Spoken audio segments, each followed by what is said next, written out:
Fenêtre sur l'emploi avec Amélie Favre-Guittel, l'une des influenceuses de Smart Jobs, qui est un poste extrêmement rare. C'est très compliqué d'être un influenceur de Smart Job. Merci Amélie, cofondatrice de Talent Management. Alors je le disais pour lancer cette séquence, cette chronique, c'est que vous allez nous raconter, parce que vous êtes de l'intérieur, finalement ce que les RH ne peuvent pas dire à un candidat, et notamment un critère de non-recrutement qui est la personnalité. C'est-à-dire, c'est compliqué. Pourquoi on ne le dit pas d'ailleurs, pour commencer ? Parce que le candidat déjà de base reçoit beaucoup de pression un peu de la société pour trouver un emploi rapidement et si possible un emploi qui fait sens pour lui, parce que la quête de sens est aujourd'hui essentielle. Et en fait de base le recrutement, on est censé faire des critères aussi objectifs. On va regarder votre comportement, c'est comment vous faites quelque chose, on va regarder votre motivation, pourquoi vous le faites, on va essayer aussi de regarder avec quoi, quels sont les outils que vous utilisez. Donc on est censé être très objectif.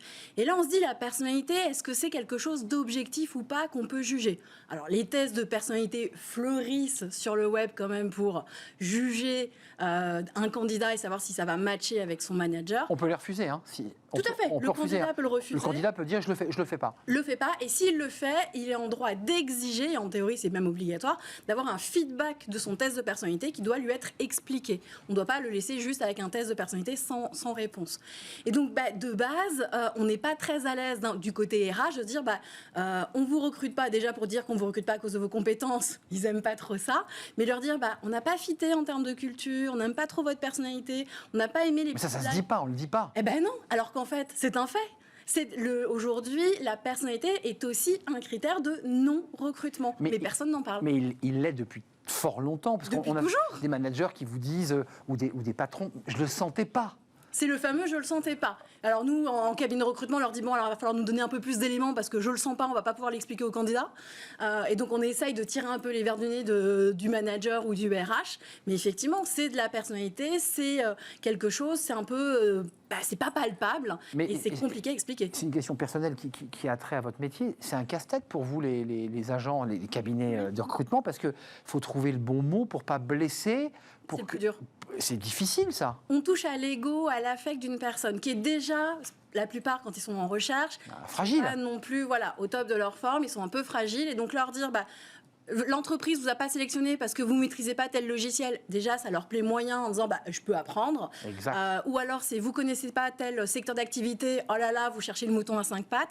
De toute manière, le candidat aura toujours une réponse à nous formuler pour dire qu'on est le méchant RH ou le méchant recruteur. Est-ce que vous pouvez vous permettre, Amélie, d'aller, lorsque le candidat a franchi un peu la ligne jaune, dans une attitude très exacerbée, un sentiment qui a été révélé par le recruteur, est-ce que vous pouvez lui dire je pense que tu devrais faire attention à ça ? Je ne sais pas. C'est notre job, mais tous les cabinets de recrutement ou tous les recruteurs ne fonctionnent pas de la même manière. Pour certains, ça va être moi, mon client, c'est celui qui me paye, donc c'est l'entreprise. Donc je bichonne l'entreprise. Je ne suis pas là pour bichonner le candidat. Donc il n'est pas pris, tant pis. Voilà, il passe au suivant et très souvent, c'est les candidats qui ne reçoivent pas de réponse même après un entretien parce qu'ils ne sont pas valorisés.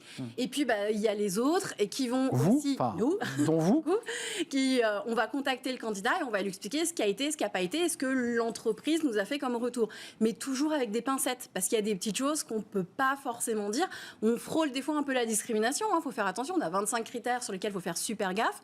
Donc si le manager, lui, a franchi la ligne, nous, on peut pas la franchir pour faire un retour au candidat, sinon c'est aussi de notre faute. Le candidat peut aussi nous en vouloir et faire une déclaration à la CNIL et tout ce qui va avec. C'est une situation quand même très délicate, vous êtes entre deux cymbales en fait, en permanence. On marche à chaque fois sur des œufs et donc à chaque fois, il faut bien essayer d'expliquer, trouver les bonnes choses, mais jamais, et j'ai jamais vu un RH ou un manager dire à un candidat, je vous recrute pas parce que votre personnalité, elle me convient pas. Ça n'existe pas. Il vous le dit en off. Il va nous dire le fameux « je le sens pas ». Mais il va avoir du mal à nous l'expliquer un petit peu plus. Ça, c'est côté recruteur, c'est celui qui va faire passer l'entretien. Il y a quand même des choses qui sont assez discriminantes pour un candidat.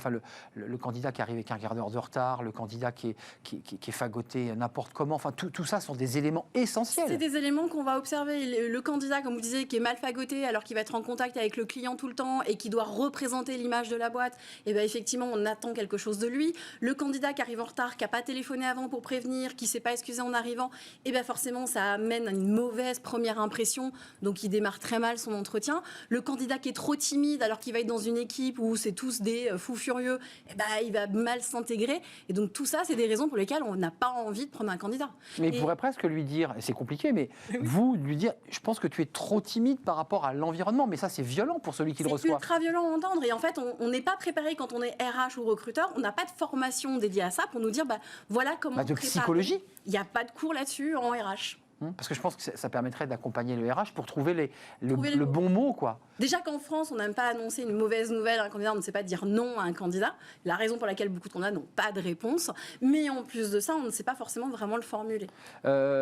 Concrètement, quel conseil vous nous donnez? Parce que souvent, il y a quand même un petit côté, on résout le problème avec vous souvent sur ce plateau. Là, j'ai l'impression qu'on est un peu enfermé. J'ai pas de réponse. Mais il n'y a pas d'issue, là. Il n'y a pas d'issue. En fait, c'est chacun en tant que RH, recruteur ou manager, c'est toujours continuer à avoir une analyse objective du candidat.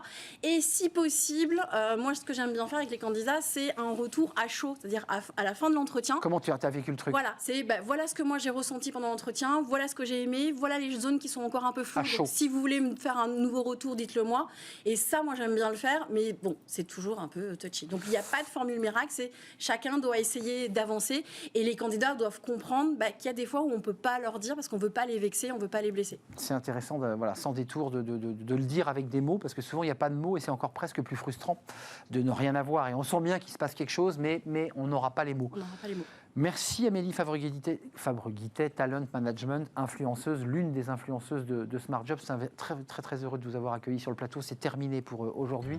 Merci à toute l'équipe. Merci à notre réalisateur Benjamin. Merci à Guillaume au son aujourd'hui. Merci à toute l'équipe. Fanny Griesmer, Margot Ruot. Merci à tous ceux qui m'accompagnent. Merci à vous qui nous regardez. Passez une bonne fin de semaine, évidemment, un bon week-end. Et puis on se retrouve lundi pour de nouvelles aventures. Bye bye.